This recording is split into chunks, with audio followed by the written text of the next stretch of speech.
नमस्कार, फाइनेंशियल बकवास में आपका स्वागत है। तो आज हम बात करेंगे विमुद्रीकरण यानी डीमोनेटाइजेशन, नकदी रहित कैशलेस में अर्थव्यवस्था का सपना और समस्याएं। तो विमुद्रीकरण यानी कि डीमोनेटाइजेशन के पहले ही सरकार कैशलेस यानी कि नगद रहित कैशलेस अर्थव्यवस्था का सपना संजोए हुए थी। सरकार ने कैशलेस होने के बहुत से फायदे भी पहले भी बताए थे और विमुद्रीकरण के बाद कैशलेस होने की प्रक्रिया में गति आ गई है।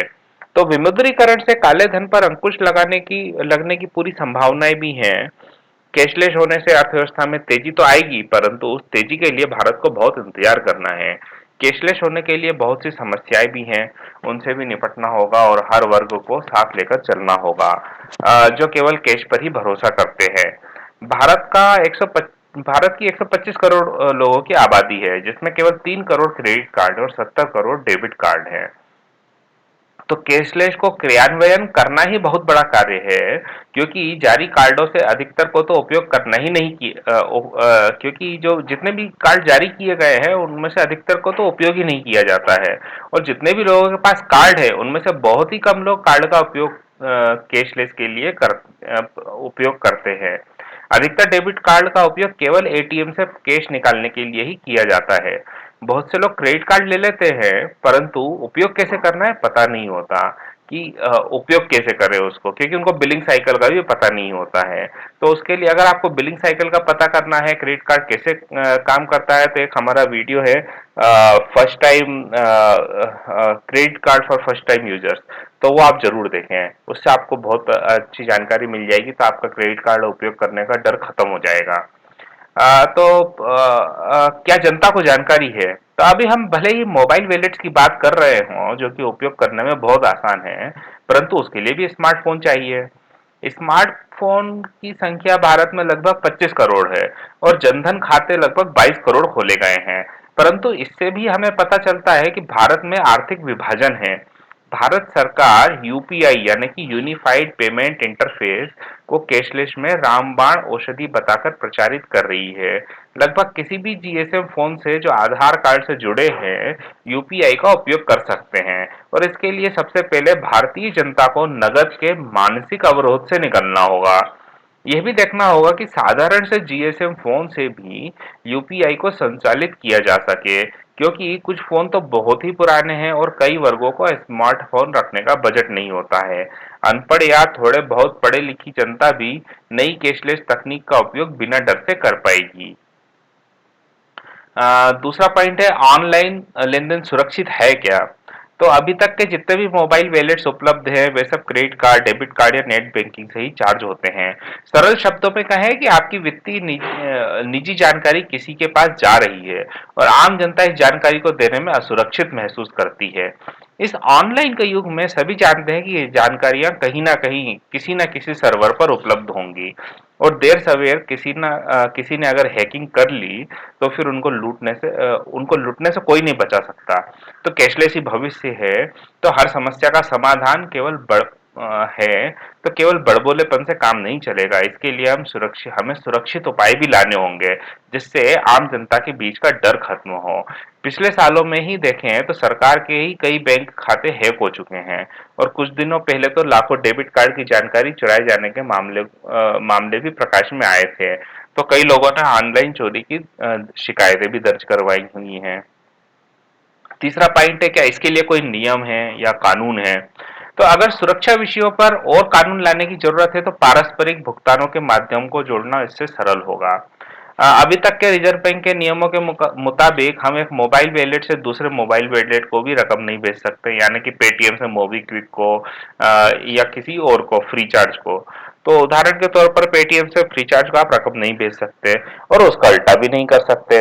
अगर आप एक वॉलेट में हमने रुपया डाल दिया तो समस्या ये है कि दूसरे किसी और वॉलेट से हम उस पैसे का उपयोग नहीं कर सकते हैं। वह हमें वापस से नया वॉलेट रिचार्ज करना होगा। तो रुपये में ही हम लेन देन करते हैं, तो भारत में एक रुपया ही कानून द्वारा मान्य मुद्रा भी है। हमारे नियामक को आगे आकर नए तरह के लेन देन के तरीकों पर बात करनी होगी, जिससे आम जनता में विश्वास कायम हो और वो कैशलेस समाज का हिस्सा बन सकें। अभी अगर कोई ऑनलाइन फ्रॉड होता भी है तो उसकी जिम्मेदारी किसकी है ये भी पता नहीं है। अगर जांच पड़ताल के बाद पता भी चलता है कि वित्तीय संस्थान की सुरक्षा ही कमजोर है जिसके कारण कोई फ्रॉड हुआ है तो अभी भी वित्तीय संस्थान बच निकलते हैं और आम जनता को ही नुकसान भुगतना पड़ता है। तो वित्तीय संस्थानों के लिए सुरक्षा में चूक पर नियम सख्त बनाने होंगे। अगला पॉइंट है कैसे कैशलेस की दुनिया की सुविधा देने वाले पैसे बनाएंगे। अब आप देख रहे होंगे कि आजकल सब 31 दिसंबर तक या 31 मार्च तक चार्जेस नहीं है, शुल्क हटा लिए हैं, लेकिन उसके बाद क्या होगा?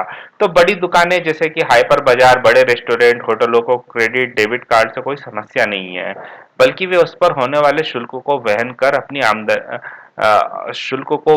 अपनी आमदनी से आसानी से कर लेते हैं। छोटे उद्यमी जैसे कि दूध वाले, सब्जी वाले, जूते ठीक करने वाले लोग इन शुल्कों को वहन कर पाएंगे? जहां तक उनकी आमदनी और लाभ भी कम है। हर कार्ड स्वाइप करने पर शुल्क देय होता है। छोटे उद्यमियों को सबसे पहले तो इलेक्ट्रिक भुगतान के बारे में शिक्षित करना होगा और उनको ये कैशलेस प्रणाली प्रणाली अपनाने के लिए शुल्क भी देने होंगे। लेकिन वो क्यों करें? भविष्य में उनको फायदा क्या है? अभी तो विमुद्रीकरण के कारण पैदा हुए हालत में लगभग सभी लोग खुले पैसे की तकलीफ से जूझ रहे हैं। अभी कार्ड कंपनियों और मोबाइल वॉलेट्स के द्वारा नकदी की कमी होने से व्यापारियों में थोड़े समय के लिए शुल्क नहीं लिए जा रहे हैं। जब ये नकदी की कमी की समस्या सुलझ जाएगी, तब क्रेडिट कार्ड, डेबिट कार्ड कंपनियां, गेटवे अपने शुल्क शुल्क वापस से लेने लगेंगे जितने भी चार्जेस हैं। फिर सरकार इस शुल्क वाले मुद्दे को कैसे सुलझाएगी, ये देखना भी बहुत जरूरी है। अगला पॉइंट है उपयोग करने की भाषा। तो लगभग सारी मशीनें और सॉफ्टवेयर ऐप सभी अंग्रेजी भाषा में ही उपलब्ध थे। विमुद्रीकरण की घोषणा के बाद से ही मोबाइल वॉलेट कंपनियों को समझ में आया कि स्थानीय क्षेत्रीय भाषाओं का ऐप पर होना बहुत जरूरी है। तभी क्षेत्रीय व्यापारी वर्ग जो मोबाइल वॉलेट का उपयोग करना चाह रहे हैं, वे लोग भी जुड़ पाएंगे। सबसे मुश्किल तो उन लोगों की है जिनका हाथ क्षेत्रीय भाषा और अंग्रेजी दोनों में ही कमजोर है। कमजोर तबका जिनको मोबाइल रखना भी एक महंगा साधन लगता है, उनको मोबाइल बैंकिंग सोचना ही कठिन है। उनका गुजारा तो नगद से ही होता है और नगद के बिना उनका जीवन गुजारा बहुत ही मुश्किल है। तो निरक्षर वर्ग के लिए कैशलेस तो श्राप ही है। उनके लिए कोई भाषा ले आओ, उनको किसी न किसी की सहायता की जरूरत रहेगी ही। वे लोग जब बैंक का खाता खुलवाने में डरते हैं, बैंक का फॉर्म भरने के लिए किसी का मुंह ताकना पड़ता है, वो कैसे कैशलेस का उपयोग कर पाएंगे? ये तय करना भी सरकार की ही जिम्मेदारी है। सरकार को इस तरह की शिक्षा का प्रसार गांव-गांव में विभिन्न माध्यमों से करना होगा। अब हम बुनियादी समस्याओं पर बात करते हैं। तो कैशलेस कहना बहुत ही सरल लगता है, परंतु भारतीय जनमानस को धरातल पर बहुत सी समस्याओं का सामना करना पड़ता है। उन बुनियादी समस्याओं को सुलझाने के लिए रणनीति बनाना बहुत जरूरी है। यह केवल सरकार के बस की बात भी नहीं है। हर उस वर्ग के व्यक्ति को मैदान में उतरकर जिम्मेदारी लेनी होगी जो इन तकनीक के बारे में जानता है। मोबाइल के सिग्नल अभी भी कई जगहों पर उपलब्ध नहीं है और अगर है भी तो नेटवर्क का ना होना होना या ना होना सब बराबर है। सबसे पहले तो हर गांव को मोबाइल नेटवर्क से जोड़ना होगा और मोबाइल या वाईफाई के जरिए कम से कम 2G तकनीक को पहुंचाना होगा। आजकल बहुत से ऐप 2G पर भी बहुत अच्छे से चल रहे हैं जिससे आम जनता नेट पर जुड़कर ऑनलाइन बैंकिंग तक पहुंच बना सके। निरक्षर जनता जो आज भी कोई फॉर्म नहीं भर पाते हैं, वे किसी जानकार व्यक्ति से अगर मोबाइल मोबाइल से भुगतान करवा भी ले तो उसकी कोई गारंटी नहीं कि उनके साथ धोखाधड़ी ना हो। अगर बैंकिंग मोबाइल से जुड़ी है और मोबाइल गुम हो जाए तो क्या हमारा कानून उस मोबाइल से होने वाले किसी भी बैंकिंग ट्रांजैक्शन को रोकने में सक्षम है? निरक्षर लोगों की बात छोड़ दे। अभी मेरे एक मित्र बता रहे थे कि उनका शेयर ब्रोकर अरबपति है और साल में 100 दिन अलग अलग देशों में रहते हैं और बीएसई में उनका नाम भी काफी है। लेकिन अब भी वे एनईएफटी, आरटीजीएस या किसी भी प्रकार की ऑनलाइन बैंकिंग का उपयोग नहीं करते। वे आज भी सारा लेन देन केवल चेक के जरिए ही करते हैं। उनको हैकर्स पर ज्यादा भरोसा है बजाय बैंकिंग की सुरक्षा प्रणाली से। इसलिए वे अपने किसी भी बैंक खाते को ऑनलाइन लाना ही नहीं चाहते हैं। अगर बैंक की चूक से बैंक की सुरक्षा प्रणाली को धता बताकर कोई धोखाधड़ी करे तो क्या बैंक उसका हर्जाना ग्राहक को देंगे? ऐसे तमाम प्रश्न आम जनता के मस्तिष्क में कौंधते रहते हैं।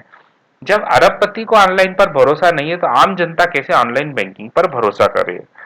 सरकार ने या किसी भी नियामक ने वित्तीय संस्थानों को इस प्रकार से निर्देशित भी नहीं किया है कि अगर हैकिंग हो जाती है तो हमारी कानूनी व्यवस्था क्या इस तरह के मामलों की जांच पड़ताल करने में सक्षम है?